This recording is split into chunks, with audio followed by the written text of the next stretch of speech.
It's very important because human trafficking happens every day, and people really don't want to hear about it until it hits their families. And then, of course, they're very interested and they want all the help in the world.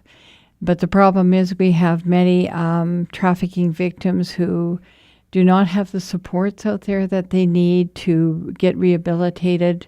And the fact of the matter is, anybody out there who hears this, I have to say, it doesn't matter if it happens in your family, if there's a trafficking victim listening out there, it's not your fault. It's squarely on the fault of the perpetrators, of the traffickers themselves.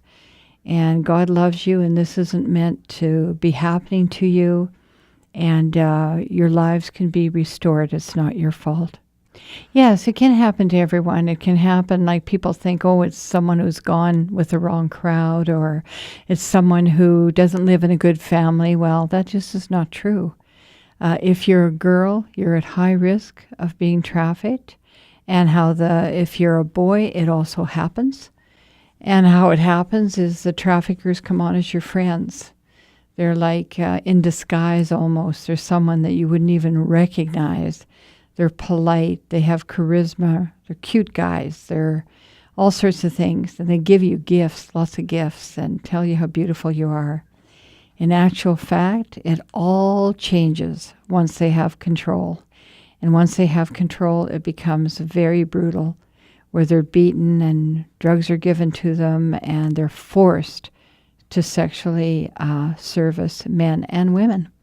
So it's a very sad way of living, and getting out is very, very difficult because by this time, most family ties are cut, and most families think that you don't want to be around them anymore. But you know what?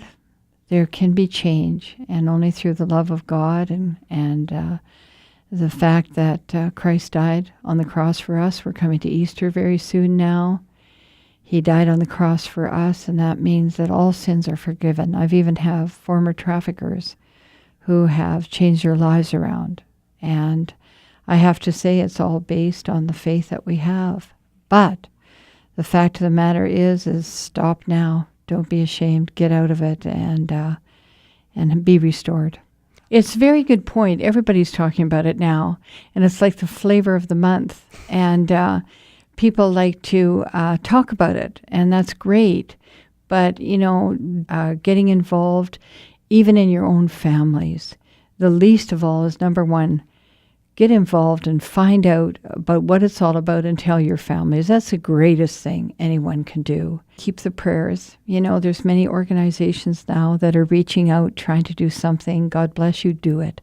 Because it takes a nation to stop it. Everybody is important, and we should be working hand in hand, organization to organization, shoulder to shoulder. And we should make sure that every street, every house, every rural community knows about this to eradicate human trafficking from Canada.